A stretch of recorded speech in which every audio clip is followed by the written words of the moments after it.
Care गर्न अनि आफ्नो बिहेहरूलाई काम गर्न लाउन नि म बसी योगा त गर्न सक्थेँ हैन। तर यस्तो लाग्छ नि त बुहारी उठिसके पनि बसिरहेछ अनि के न के काम देखुन् भनेर चालाक भए नि त। अनि म पनि काम गर्न थालेँ हैन। अनि त्यसपछि फेरि पनि मलाई पिन भयो। आज जम्मा 9 दिन भइसक्यो हैन मैले बजरी उठाउन थालेको। 9-10 दिन समथिङ यस्तै भयो।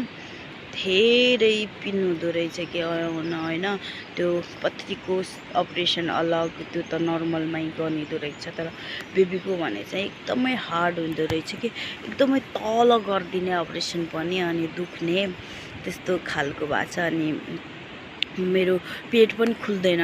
3 दिन 4 दिनपछि पेट खुल्छ अनि म धेरै परेशानीमा हुन्छु। म एक दिनको 2 लिटर 3 लिटरसम्म तातो पानी पिउँछु हैन, तैपनि मेरो पेट खुल्दैन। अनि जबदेखि मैले काम सुरु गरेँ हैन, आफूलाई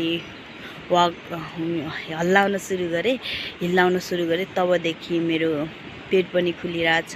अनि जस्तै म यतादेखि जान्छु अनि ब्रेकफास्ट बनाउँछु, ब्रेकफास्ट गरिसक्यो अनि भाँडा मोल्यो हैन, त्यसपछि दिउँसो खाना बनायो, त्यो पनि भाँडा मोल्यो। त्यही हो मेरो काम। अनि त्यसपछि दिउँसो आजभोलि सुत्दैन म। त्यसपछि म रातिको खाना बनाउँछु। रातिको खाना हाम्रो 8 बजीसम्म बनाएर सकिन्छ अनि हामी सुत्छौँ। यति मेरो इन्डिङ हुन्छ। Okay by.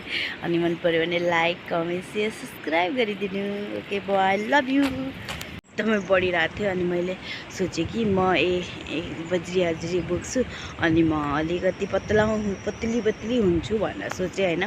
तर 8 दिन भयो है। अनि मेरो जम्मा बेबी भएको भने 1 साल मात्र भएको छ। अनि मेरो अपरेसनद्वारा भएको थियो। अनि अपरेसन भइसकेपछि के हुँदो रहेछ भने 1 सालसम्म मतलब 2-3 सालसम्म केही पनि काम नगर्नु पर्ने एकदम रेस्ट अवस्था रहेछ कि। अनि मैले काम त मैले गर्नु जरुरत छ है, गरेँ। किनभने अब मलाई हैन म भारी उठाएँ त मलाई ब्लडिङ भइरहेछ।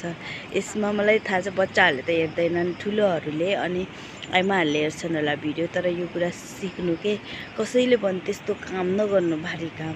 मेरो त जरुरत छ, मैले गर्नुपर्ने हैन। मेरो भुँडी पनि बढिरहेछ। अनि पुरुषहरूले हेऱ्यो भने पनि आफ्नो बिबीहरूलाई केयर गर्ने है, मा जाऊ अनि बजरी बोकेर घर लैजाऊ भन्ने हैन। हेर्नु बजरी कति राम्रो बजरीहरू हैन। यो त हाम्रो यता फ्रीमा पाउने अनि नदीमा हाथे। अनि सबभन्दा पहिला त म यो सिन पनि देखाउँछु तपाईहरुलाई। हेर्नु कति सुनौलो सिन छ हैन, एकदमै ताल। हेर्नु न कस्तो राम्रो हैन नदीले। यो आफै बनेको है, हामीहरूले बनाएको हैन, नेचुरल। यो एकदमै लामो छ, यति लामो छ ऊ तलदेखि लिएर हैन उतापट्टि नेपाल हो। यहीँनिर छ नेपाल अनि म चाहिँ यहीँनिर। यस्तो बस यतिकै यो नदीले छुट्टा छ हाम्रो नेपाल इन्डिया।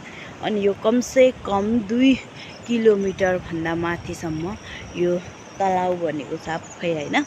अनि त्यसपछि मैले त्यो स्टेप लिएँ हैन।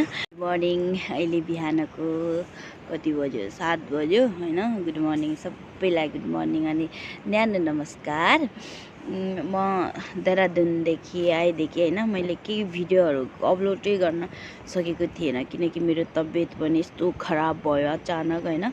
देहरादुनदेखि नै खराब थियो अनि शरीर पिन हुने अनि के टाउको दुख्ने, भमिटिङ हुने, बिपी लो लास्टै भएर अनि म दार्चुला आएँ हैन। दार्चुला आइसकेपछि खोइ मलाई उताको हावापानी नै सुट भएन कि के हो हैन।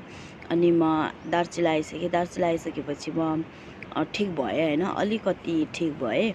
अनि के अरे म बिहान 7 बजे उठ्छु जहिले पनि। मेरो टाइम नै यस्तै के, किनकि बेबीसित हैन राति पनि ऊ बिचमा उठिरहेको हुन्छ। अनि त्यही भएर म 7 बजे उठ्छु।